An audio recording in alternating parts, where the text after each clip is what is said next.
5 days to go until the big day. Yes, I'm starting to panic. Hello, you absolute legends. Welcome back to the channel.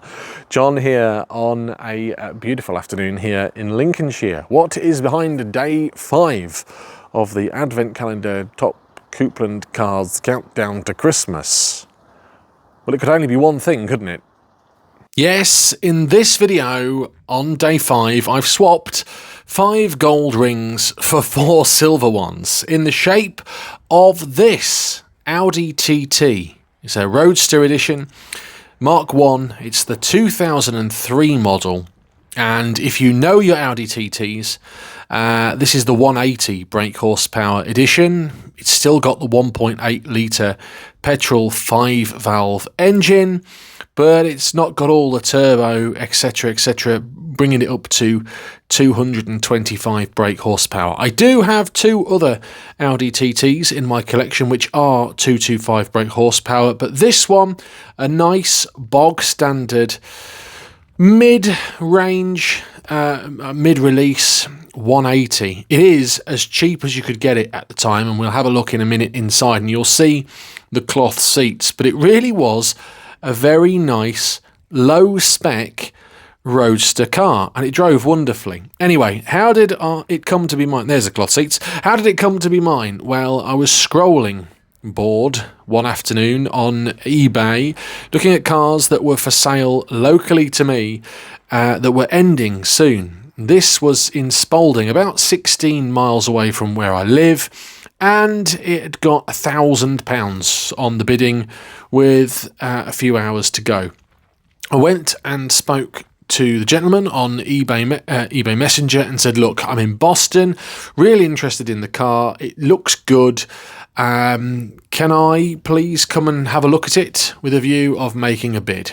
Yes, was the answer, so I hightailed it across to Spalding and said, look, I really want it, it's got a couple of hours left, would you accept an offer of £1,200 and that's what I'll pay for it? If not, I'll bid and hopefully I'll get it a bit cheaper. And he was like, yeah, that's fine, not a problem, £1,200 and I'll take it off eBay. Belonged to his wife, who had been using it and had cherished it. In fact, that's the personalised number plate that was on the car, SEW, I think her name was Sarah.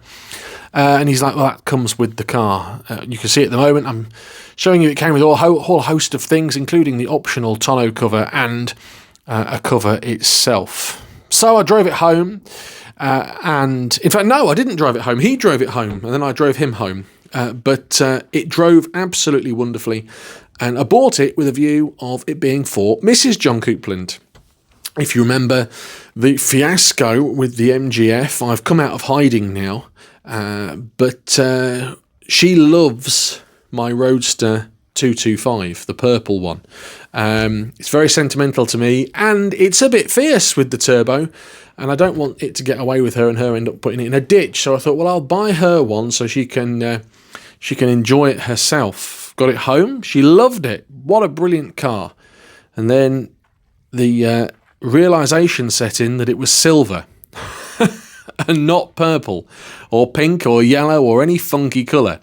And actually, I'm not a major fan of silver cars. As you know, I like colourful cars. Purples, pinks, yellows, blues. So a silver car to me is what I would have in inverted commas as boring. So we drove it a little bit. I enjoyed it. I took it to work and back a few times. I was, as I say, used to driving a 225 Roadster and a 225 Coupe. It lacked power, in my opinion, but it was a fantastic example of a car. Honestly, it was an absolute eBay bargain. And I genuinely think you can pick a good one of these up now for £1,500. Now is the time to buy an Audi TT, in my opinion. I think they've held up really well. You're going to get comments about, oh, are you a hairdresser? Are you this? Are you that? But look at it. Look at the styling of that. Especially the coupe. And if you haven't seen the videos of me and my purple coupe, check it out. Really do check it out, because it is a blooming good car. And actually, I went to put my purple coupe up for sale earlier this year, and I ended up retracting the the sale because so many people wanted to buy it straight away.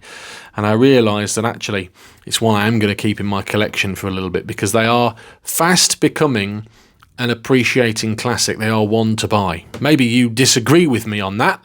Let me know in the comments down below. Everything worked on this car, by the way. Minimal damage, a few marks here and there, but the hood worked nicely. Electronic hood, wind deflector, all the aircon was really nice and cold. The stereo, because these do suffer with electrical gremlins, so to get one with no issues whatsoever and the tonneau being so good really was a good find.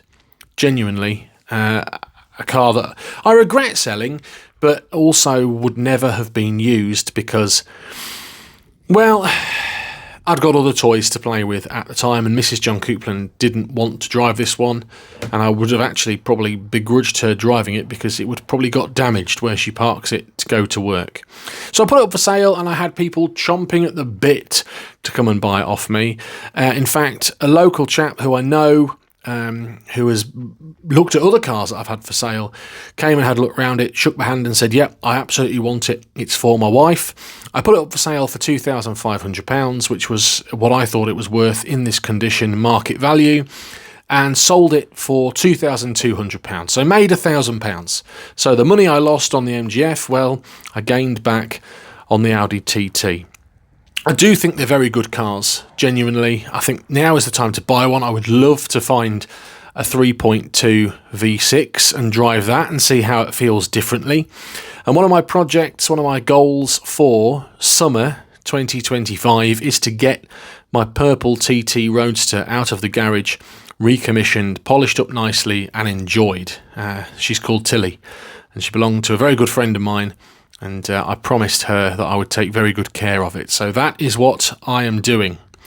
Anyway, the good news is the chap I sold it to, his wife has been enjoying it. It's still MOT'd. It's MOT'd until September 2025. It's had a couple of advisories purely for the headlights, which I think the MOT tester has been a little bit overzealous there. But him and his wife has put over 7,000 miles on the car in the past couple of years. So clearly they are enjoying it. What do you reckon? Was it worth selling to get the £1,000 out of it, or is it one that I should have saved as part of my collection? What do you reckon to the TT Mark 1? An appreciating classic or a hairdresser's car? Let me know in the comments down below. I should have kept this one probably if I'd got the space for it, but you can't win them all and you can't keep them all. There you have it then, another peek at another car from the Coupland collection on our 12 days to Christmas countdown.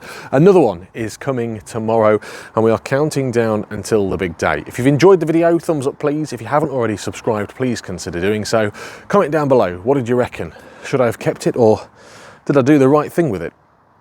I really hope you've enjoyed watching this video as much as we enjoy making it. I've selected a couple more videos here for you that I think that you might like from my previous collection. Don't forget to subscribe if you haven't already done so. It really helps keep you up to date.